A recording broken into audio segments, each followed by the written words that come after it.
नमस्ते दोस्तों, मेरा नाम गोपी है, मैं एक शराबी हूँ, केवल ईश्वर की हाय कृपा, हाय अल्कोहलिक गोपी भाई। एनोनिमस। हाय, हाय एवरीबॉडी। हाय गोपी ईश्वर भाई। की हाय, हाय। केवल ईश्वर की कृपा, अल्कोहलिक एनोनिमस, आप सबका साथ, घरवालों का साथ, इसकी वजह से शराब की जहरीली लत से दूर हूँ और सुखी और समाधानी जीवन जीने की कोशिश कर रहा हूँ। दोस्तों, सबसे पहले I am very thankful Navjyoti online group Jabalpur ने मुझे अपने अनुभव रखने का मौका दिया और अ, आप सभी मेंबर उपस्थित हैं, उनका भी थैंक यू। मैं अपने अनुभव रखने की कोशिश करूँगा। कुछ काफ़ी दिनों के बाद मैं शेयरिंग कर रहा हूँ, काफ़ी मतलब more than 1 year online meeting में शेयरिंग नहीं किया था, तो थोड़ी-सी एंग्ज़ायटी है, एडजस्ट कर लेना प्लीज़। तो दोस्तों, मेरा 18 साल का शराबी जीवन रहा। इसमें शुरुआत मेरी एक बियर से हुई थी, कोई इंटेंशन नहीं था, कुछ नहीं था कि शराब पीना है वग़ैरह। लेकिन एक दोस्तों के साथ गया, ट्राई किया, उसके बाद में 2-3 साल नहीं पिया। उसके बाद में कहीं पढ़ने बाहर गाँव गया, तो वहाँ फिर से शराब आई, दोस्तों के साथ में शराब पिया और लेकिन उसके बाद में एक पता चला कि थर्ड, फोर्थ टाइम यार ये मेरे को थोड़ा फ्री करती है। मैं काफ़ी इंट्रोवर्ट टाइप का आदमी हूँ, तो ये शराब पीने के बाद में मैं थोड़ा खुल के बोल सकता हूँ, लोगों के साथ में मिक्स हो सकता हूँ, ऐसे मुझे लगने लगा। और फिर जैसे भी मौके मिलते थे कि जैसे 31st है, किसी का बर्थडे है, कोई पार्टी है, तो तब ज़रूर और ज़रूर मुझे शराब अ, का सेवन करना अच्छा लगता था और वैसा मैं करता गया। तो ऐसे शुरुआत में तो कोई दिक्कत नहीं थी लेकिन अट्रैक्शन नहीं था लेकिन मैंने ऐसा काफ़ी सारे शराबी मेरे जीवन में देखे थे कि जिनको शराब की वज़ह से कहीं एक्सीडेंट हो गया या फिर कोई बीमारी हो गई सिरोसिस ऑफ लीवर हो गया या एक्सेट्रा एक्सेट्रा और काफ़ी भी लोग गुज़र गए शराब की वज़ह से। लेकिन मुझे ऐसा कभी नहीं लगा था कि मेरे साथ ऐसा होगा क्योंकि वो बोलते ही है अल्कोहलिक एनोनिमस में आने के बाद में सुना कि alcoholism is a disease which tells you you are alright. मुझे हमेशा हमेशा ऐसे ही लगता था कि यार मैं ठीक हूँ मतलब। जब मेरा सेवन बढ़ गया था, प्रमाण बढ़ गया था क्योंकि पहले 5 साल 7 साल निकल जाने के बाद में ये एन्जॉयमेंट खत्म हो चुका था और मैं एक कंपल्सिव ड्रिंकर बन चुका था कि जिसको चाहिए मतलब चाहिए ही चाहिए। और अ, हर रोज़ लेकिन एक समय था कि भई ठीक है, मेरी ड्यूटी हो गई, मेरे घर के जो काम है वो सब कंप्लीट हो गए और उसके बाद में मैं लूँगा, लेकिन मेरे को चाहिए ही रहता था। क्योंकि मैं ऐसा सोचता था कि रिलैक्स होने के लिए, थोड़ा ठीक महसूस करने के लिए मैं लूँगा। लेकिन जब आखिरी-आखिरी में मेरे को तकलीफ़ होती थी, मेरे परिवार बोलो या जो क्लोज़ थे, उनको तब पता चला कि मेरे पहले उनको खबर हो गई कि ये शराबी हो गया है करके और वो मेरे को समझाने का, बताने का कोशिश करते थे। तो मुझे ऐसा लगता था कि साला जब मैं नहीं पीता हूँ, तो मुझे ऐसा लगता था कि मैं बीमार हूँ। जब पीता था तो ऐसा लगता था कि हाँ, अभी सब कुछ ठीक है। मैं फिर यानी ऐसा हो गया था कि कोई अगर काम करना है, कोई ज़रूरी डिसीज़न लेना है, कुछ भी इम्पोर्टेंट काम है, तो मेरे को शराब का सहारा लेना पड़ता था। और धीरे-धीरे फिर मतलब ड्यूटी काम की जगह पे भी ऐसा हो गया था कि जो मैं छुट्टी के दिन एन्जॉय करने के लिए पीता था, तो बाद में ऐसा होने लगा कि आज पीना है, मंडे है, आज पीना है, संडे को सुबह पी थी, तो मंडे को सुबह कैसे पीऊँ? सुबह तो ड्यूटी है, तो फिर आज छुट्टी ले लेते हैं। फिर ये छुट्टियाँ भी खत्म होने लगी, ऐसे धीरे-धीरे आगे-आगे बढ़ता रहा और ये बढ़ने के बाद में फिर एक मेरे को भी रियलाइज़ हुआ कि जो मेरे फैमिली मेंबर्स है या मेरे दोस्त भाई है जो मेरे को बोलते हैं कि यार तेरा पीना गलत है, तो ये सही है करके। तो मैंने फिर लिमिट में पीने के प्रयास किए फिर कोई ब्रांड बदल के देखो, जगह बदल के देखो, दोस्त बदल के देखो या फिर खुद के ऊपर कुछ नियम कि जैसे शाम को ही पीऊँगा, बाहर गाँव जाएँगे तो ही लेंगे, कोई ऑकेज़न होगा तो ही लेंगे, ये सब कुछ करके देखा। लेकिन दोस्तों और उसमें जो दोस्त थे वो सलाह भी देते थे साथ में पीने वाले, कि यार तू है ना व्हिस्की की जगह बियर पिया कर। तू है ना यार खाना ठीक से नहीं खाता इसलिए तेरे को तकलीफ होती है वगैरह। तो ऐसे जो भी उनके सलाह थे वो भी करके देखता था, लेकिन किसी चीज़ का कोई फ़ायदा नहीं होता था। मैं थोड़े ही दिनों में मैं वापिस अपने इस पे आ जाता था।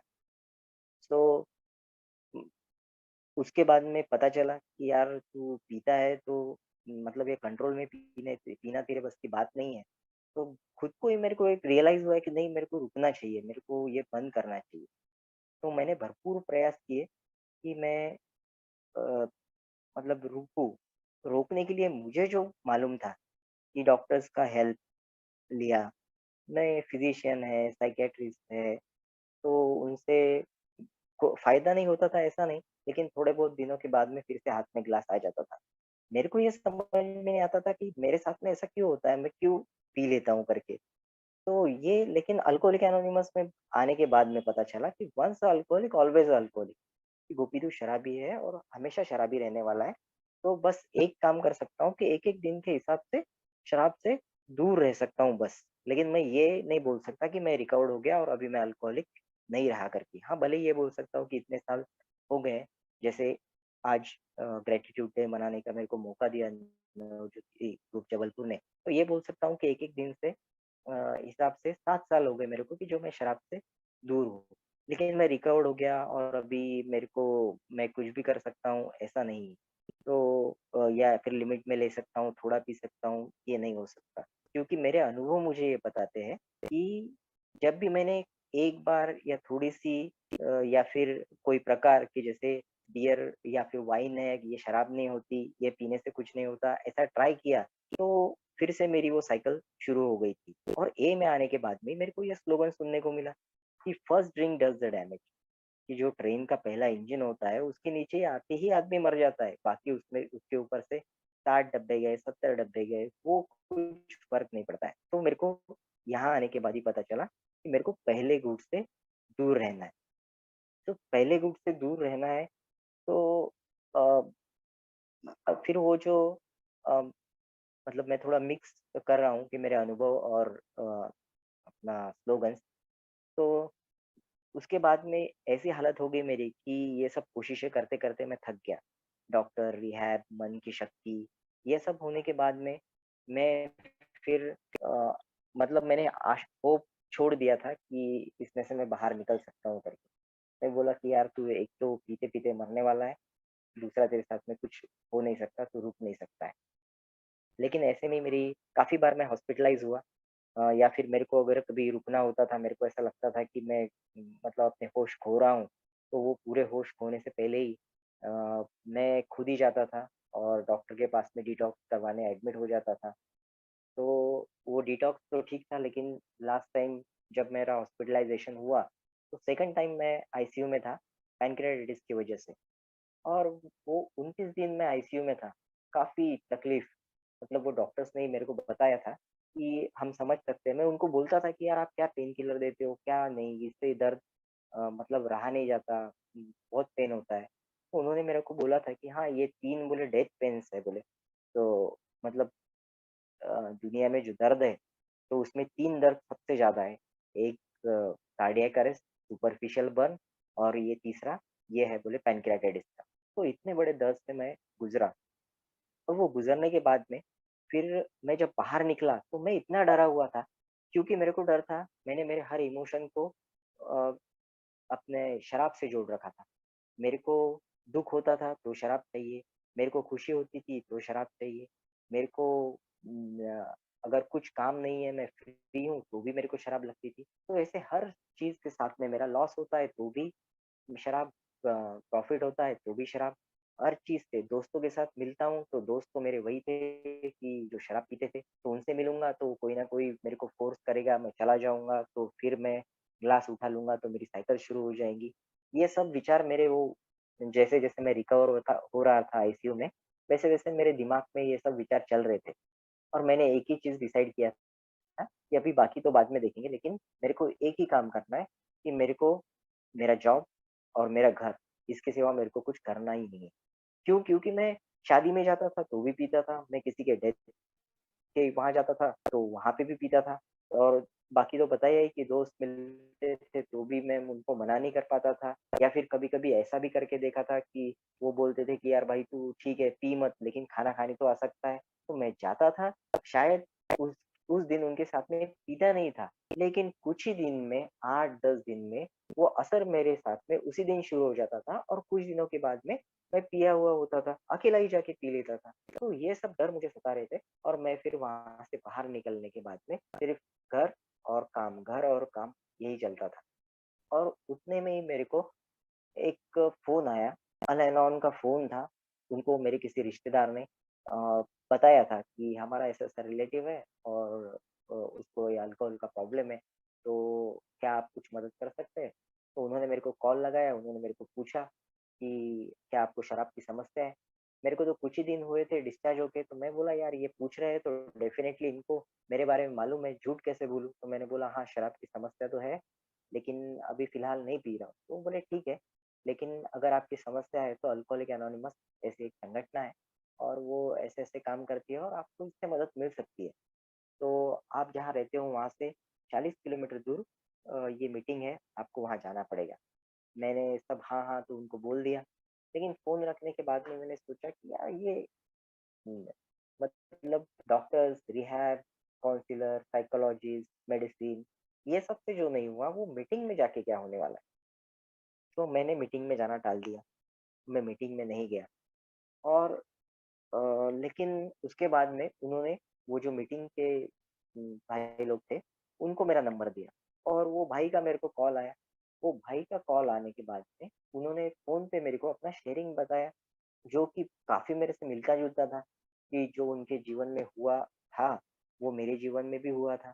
तो मुझे लेकिन फिर भी मेरा जो शंकाशील स्वभाव था, तो उसकी वजह से ऐसा लगा कि जो जिन्होंने मेरे को ये कॉल किया, उनको जिन्होंने बताया कि इसको शराब की तकलीफ़ है, उन्होंने ही शायद मेरे बारे में इनको बताया है।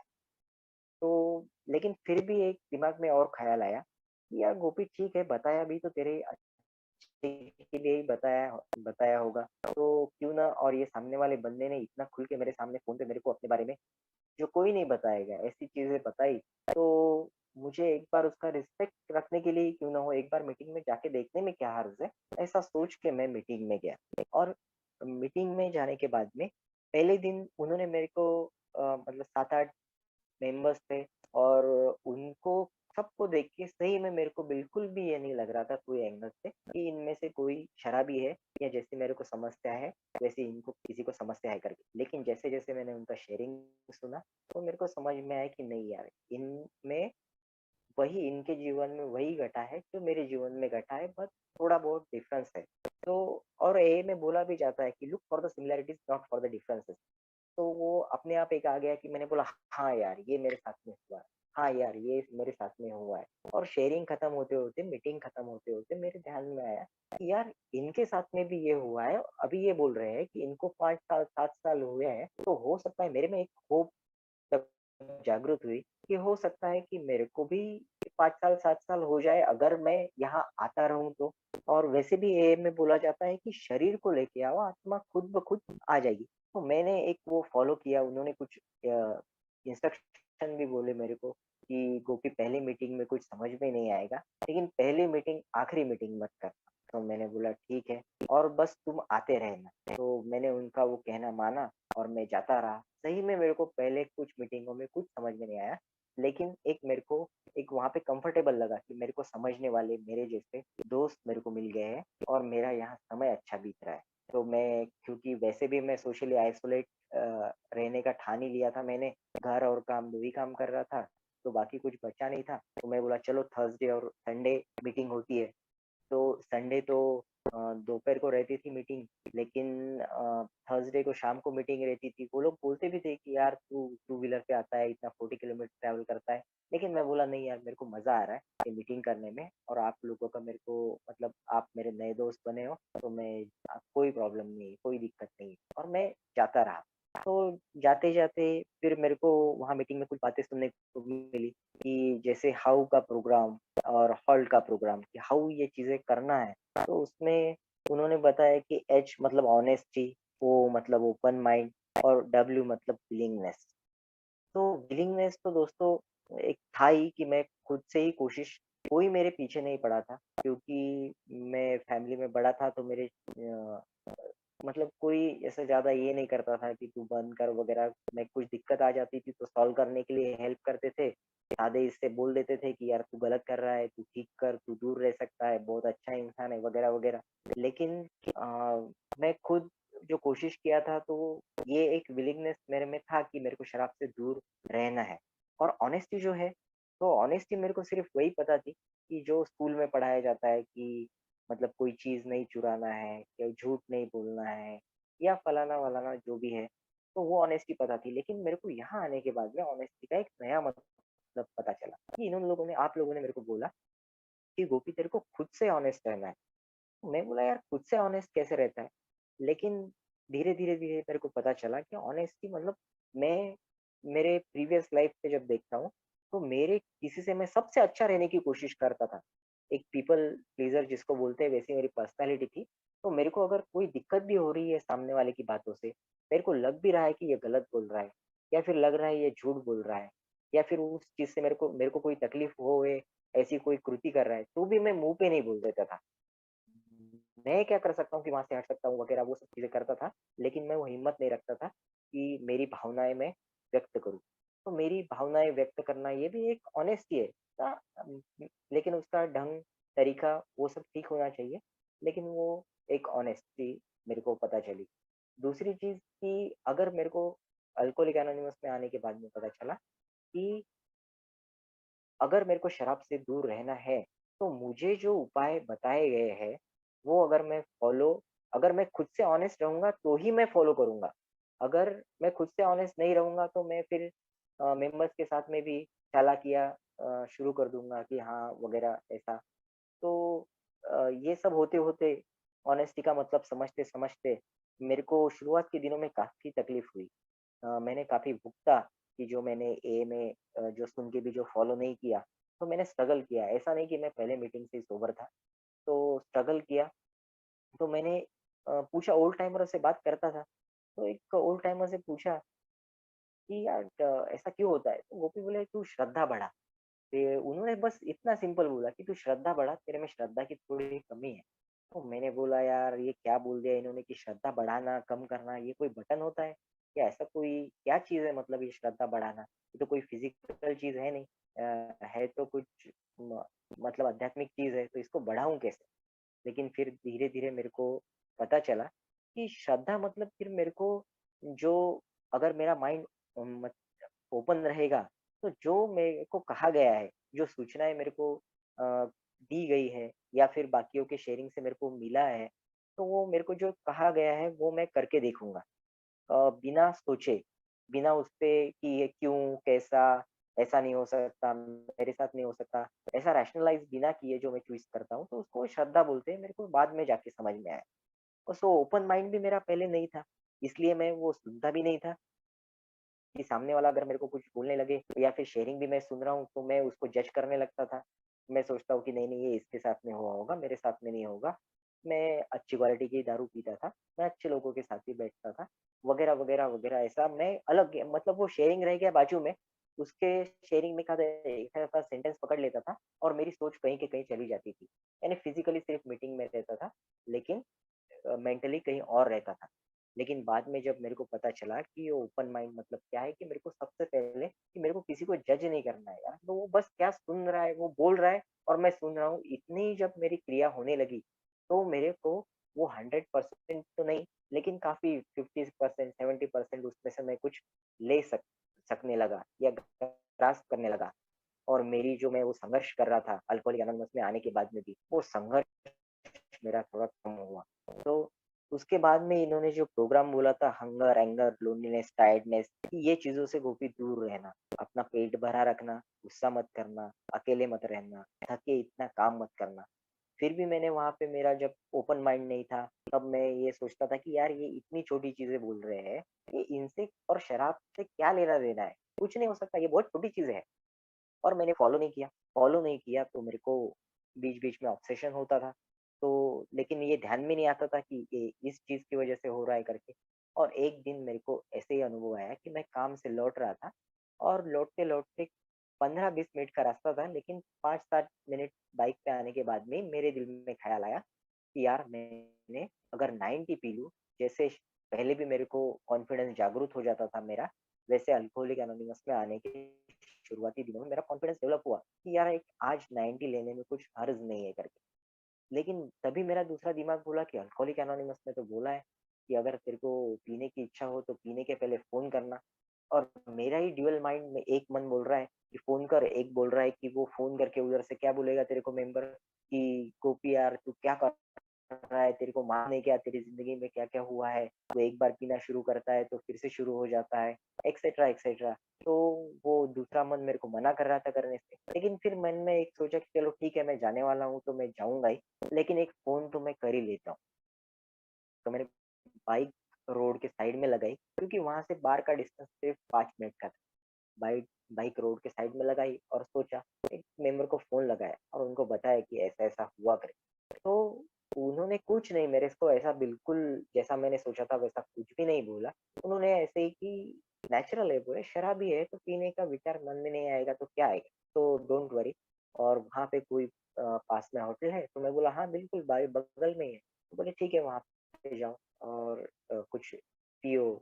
मैं वहाँ गया और धार-धार-धार मैंने पानी पी लिया और एक चाय भी लिया और वो पानी और चाय और वो मेंबर से बात करना, वो इतना असर कारक रहा दोस्तों कि मेरे खुद के ही विचार वो मेंबर ने मेरे को बिल्कुल नहीं बोला कि गोपी तू जाना नहीं पीने के लिए वगैरह-वगैरह। लेकिन मेरे खुद के विचार बदल गए कि गोपी तू ये क्या करने जा रहा था? फिर मेरे को खुद ख़्याल आया कि तू एक बार शुरू हो जाता है, तो तू रोक नहीं पाता है अपने आप को और फिर तू कोई न कोई शारीरिक, मानसिक, आर्थिक, कौटुंबिक, सामाजिक परिस्थिति में फँस जाता है और तू और पीने लगता है। तो ये सब ख़्याल मेरे दिल में आए। मेरे को कंफर्टेबल महसूस हुआ कि नहीं मैं अभी पीने नहीं जा सकता। मैंने वो मेंबर को थैंक यू बोला और सीधा घर पे आया और घर पे आने के बाद में खाना खाया और उसके बाद में थोड़ा सोचा जैसे यहाँ पे मीटिंग में ही सुना था कि थिंक, थिंक, थिंक।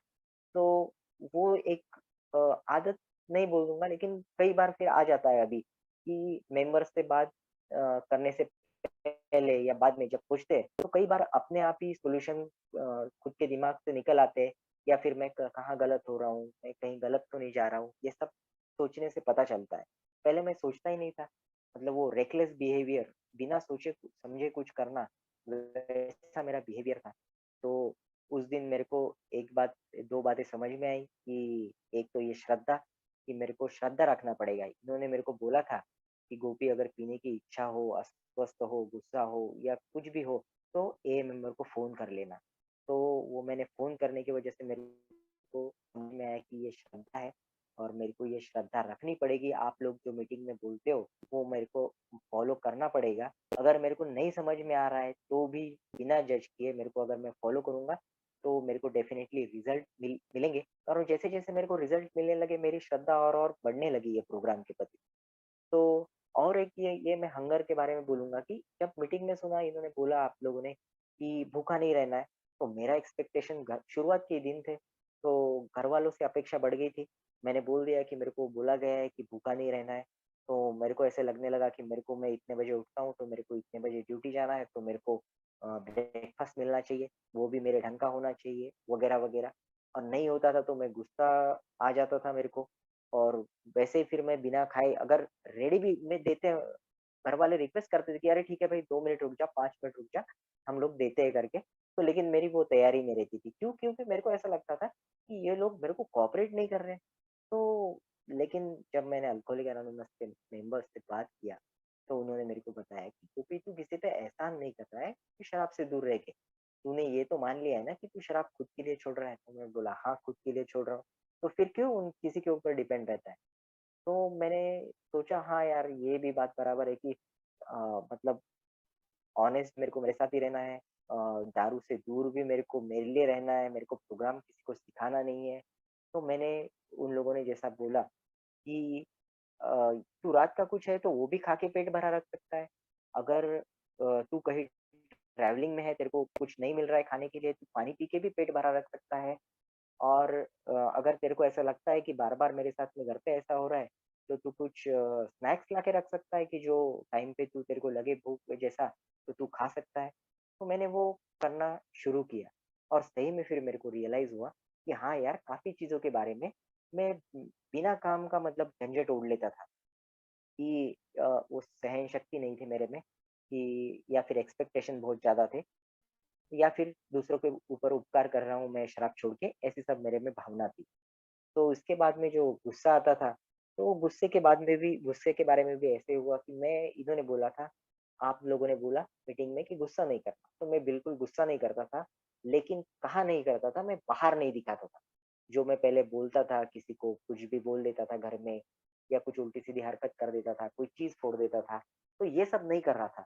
लेकिन वो एक गुस्सा मेरा जमा हो जाता था, एक 5 दिन, 7 दिन और उसके बाद में एक आध घटना ऐसी हो जाती थी कि मैं अपने आप को नहीं रोक पाता था और वो सब उमड़ पड़ता था 7-8 दिन का जो था, वो पूरा मेरे दिमाग से कहीं गया हुआ नहीं होता था, सब मेरे दिमाग में ही रहता था और मैं पूरी 7 दिन की बातें उस दिन सुना देता था, तो ये गुस्सा होता था।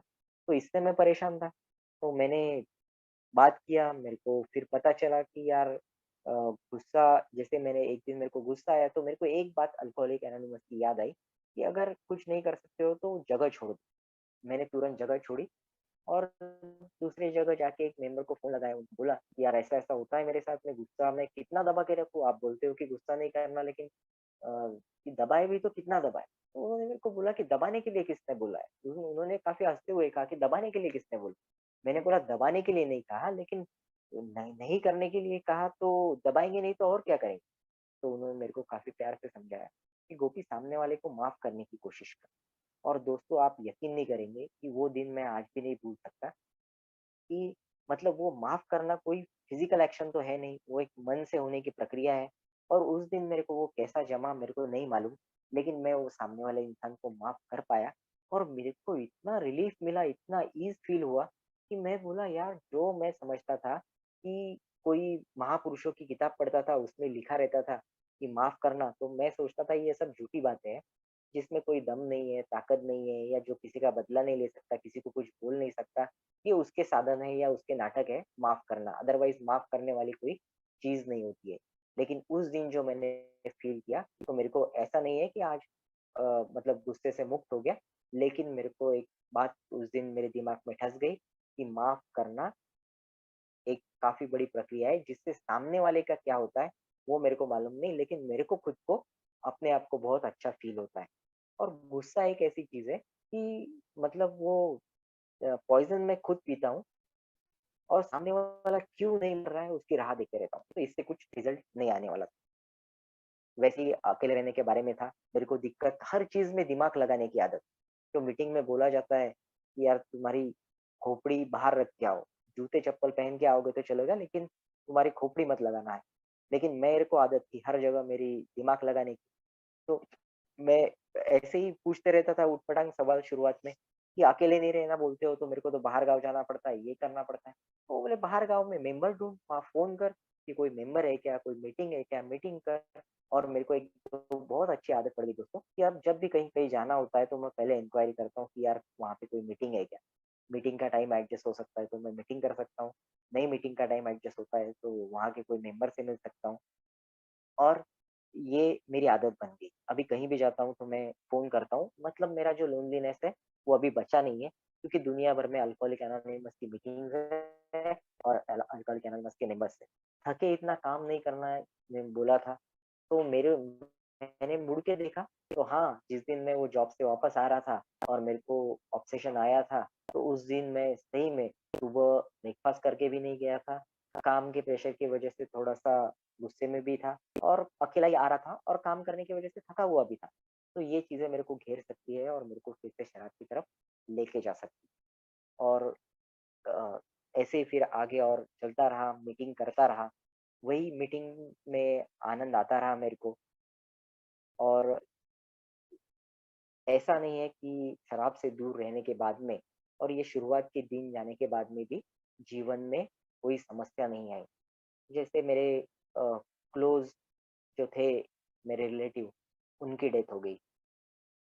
मेरी मदर की डेथ हो गई सोसाइटी में। तो ये काफ़ी मेरे लिए बड़े झटके थे। लेकिन मेरे को अल्कोहलिक एनोनिमस का जो स्लोगन था कि दिस टू शैल पास। तो ये बार-बार याद करके ये भी दिन निकल जाएँगे और वो जो जैसे-जैसे दिन निकलते गए, तो मेरा जो प्रेशर था वो कम होने लग गया।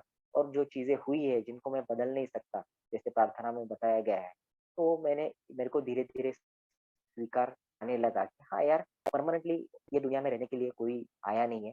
मैं भी कोई परमानेंटली रहने के लिए नहीं आया हूँ। तो ये सबके साथ में हुआ है, मैं कोई स्पेशल इंसान नहीं हूँ कि मेरे साथ में कोई अलग होगा करके। और फिर रोज़मर्रा की ज़िंदगी में छोटी-मोटी चीज़ें आज भी होती रहती है कि मतलब मेरे से गलतियाँ हो जाती है या फिर सामने वाले की गलती होती है, तो मेरे को थोड़ा ये लगता है। लेकिन मेरा जो स्वभाव था कि पहले अगर किसी सामने वाले की गलती है, तो मैं बिल्कुल जज बन जाता था कि इसको ऐसी सज़ा मिलनी चाहिए या फिर इसके साथ ये होना चाहिए, इसने ये सब कुछ किया है। या मेरी अगर गलती होती थी, तो मैं एक बहुत ही अच्छा वकील बन जाता था कि मेरे को सज़ा क्यों नहीं होनी चाहिए और ये गलती हुई है, ये चीज़ हुई है, लेकिन इसमें मेरा दोष कैसा नहीं है, ये प्रूव करने में मैं अपनी जी-जान लगा देता था। लेकिन अल्कोहलिक एनोनिमस में आने के बाद में ये लेट गॉड, तुम छोड़ो ईश्वर को करने दो। ये बहुत ही अच्छा स्लोगन सुनने को मिला। तो बहुत सारी चीज़ें लेट गो जब करने लगा, तो उससे मेरे को बहुत बेनिफिट हुआ। पहले सब काम मेरे ऊपर रहते थे। मतलब किसी को हेल्प करना है तो उसके लिए निकल पड़ता था तो बिल्कुल उसमें ना खुद की चिंता, ना परिवार की चिंता, ना उसमें कुछ मेरा नुकसान हो रहा है क्या वगैरह-वगैरह कोई चीज़ का अ, ये इल्म नहीं रहता था। कुछ भी करता था ऊट-पटांग मतलब कभी क्या करना है, कैसा करना है, कुछ समझ में नहीं आता था। लेकिन अल्कोहलिक एनोनिमस का जो स्लोगन है फर्स्ट थिंग फर्स्ट, तो आज भी 100% नहीं होता है, लेकिन आज एक प्रायोरिटी रहती है कि नहीं, सबसे पहले कौन-सी चीज़ मेरे परिवार को देखना चाहिए, मेरे जॉब को देखना चाहिए, मेरे फिज़िकल हेल्थ को देखना चाहिए। और अभी उसमें अल्कोहलिक एनोनिमस एक है कि ये कौन-सी चीज़ों को प्रायोरिटी देना है, ये मैं यहाँ आने के बाद में काफ़ी दिन लगे मेरे को सीखने के लिए, लेकिन मैं वो सीखा। और अ, फिर मेरे को कभी-कभी ऐसे लगता था कि यार ठीक है, इतनी मीटिंग कर लिया और अभी मेरा मतलब पहले जितना गुस्सा भी नहीं करता हूँ। इसमें जो शुरुआत में मेरे को चीज़ें बोली गई है, वो अभी मेरे दिमाग में छप गई है कि मेरे को हाउ का प्रोग्राम क्या है, हॉल्ट का प्रोग्राम क्या है, first drink does the damage, once alcoholic always alcoholic, one day at a time, ये चीज़ें मालूम हो गई। लेट गॉड करना भी आता है, दिस टू शैल पास भी पता है। तो फिर अभी मैं मीटिंग नहीं जाऊँगा या फिर मेंबर्स से बात नहीं करूँगा, लिटरेचर की तरफ ध्यान नहीं दूँगा, तो क्या फ़र्क पड़ता है? थोड़े दिन कुछ फ़र्क नहीं पड़ेगा ऐसा मेरे को। लेकिन जैसे-जैसे मैं ऐसा हुआ मेरे साथ में कि मैं थोड़ा अल्कोहलिक एनोनिमस की तरफ मेरा थोड़ा इग्नोर करने लग गया था। लेकिन फिर मेरे को दिक्कतें आनी शुरू हुई और फिर लेकिन मेरे को जल्दी ही समझ में आया कि ये सब कुछ मैं ये सर्कल के बाहर जाने के चांसेस है और बाहर जाने के बाद में क्या होता है, ये आप भाइयों के शेयरिंग में से मैंने सुना था। तो ये भी एक स्लोगन उसमें याद आई कि sobriety is a journey not a destination और once a alcoholic always a alcoholic. तो समझ में आया कि गोपी तेरा इसमें कोई डेस्टिनेशन नहीं आने वाला। तेरे को मरते दम तक अल्कोहलिक एनोनिमस के टच में रहना है, मेंबर्स के टच में रहना है, मीटिंग करना है, लिटरेचर पढ़ना है, सब कुछ करना है क्योंकि तू अल्कोहलिक है और अल्कोहलिक रहने वाला है। सो ये सब कुछ आज भी करते रहता हूँ दोस्तों। और अ, में ही सुना था कि पास इट ऑन। तो जैसे मैंने बोला कि मैं 40 किलोमीटर जाता था मीटिंग करने के लिए, लेकिन मेरे कुछ साल होने के बाद में फिर उन लोगों को कॉन्फिडेंस आया, गोपी तू यहाँ पे मीटिंग शुरू करवा सकता है तेरी जगह पे और तेरे को भी मदद होगी और बाकी लोगों को भी मदद होगी। तो पहले थोड़ा-सा मैं ये था कि नहीं मैं कर पाऊँगा कि नहीं, कॉन्फिडेंस की कमी थी। तो लेकिन उन लोगों ने मेरे को हेल्प किया, यहाँ पे मीटिंग शुरू करवा के दिया और इसमें ए में जो बोला गया है कि पास इट ऑन, तो वो करने की मैंने काफ़ी सारी कोशिश की। और मैं तो बोलता हूँ कि मेरे को उसी चीज़ की मतलब जो सर्विस है, मेरे को कुछ ज़्यादा पता नहीं था। 1 साल से कुछ ही समय ज़्यादा हुआ था जब मेरे को यहाँ पे मीटिंग शुरू करके दिया था ए मेंबर्स ने। तो लेकिन वो जो सर्विस का पार्ट था कि मैं मैसेज देता गया, उसमें से कई लोग रुके, कई नहीं रुके, लेकिन एक चीज़ 100% उससे हुई कि मैं शराब से दूर रह पाया। सो अ आखिरी में इतना ही बोलूँगा कि सही में दोस्तों मैं एक शंकाकुल दिमाग से ये मीटिंग में आया था और लेकिन यहाँ की ये जो छोटी-छोटी बातें जो स्लोगन्स के हिसाब से दी गई, क्योंकि मेरे को बहुत सारा बड़ा पैराग्राफ है ना आज भी पढ़ना भी जान के आता है। तो मैं अगर मेरे को एक आध पेज किसी ने बोला कि ये याद करके रख, तो तू शराब से दूर रह पाएगा, तो मैं बिल्कुल नहीं करूँगा। हाँ, पढ़ लेता हूँ, लेकिन मेरे को लर्न करने के लिए बोलेगा तो लर्न नहीं करूँगा या फिर बोलने के लिए बोलेगा तो मैं बोल भी नहीं पाऊँगा। लेकिन ये जो छोटी-छोटी स्लोगन्स है, इन्होंने मेरे को बहुत हेल्प करी और मैं एक-एक दिन के हिसाब से यहाँ तक का सफ़र तय कर पाया। तो प्रोग्राम सही में प्रोग्राम काम करता है, अगर मैं उसे करने दूँ तो। अगर मैं मेरा दिमाग बीच में ना लाऊँ, ओपन माइंड से रहूँ, मैं किसी चीज़ को जज ना करूँ, तो मैं शराब से दूर रह सकता हूँ और ये मैं अपने अनुभव से बोल रहा हूँ।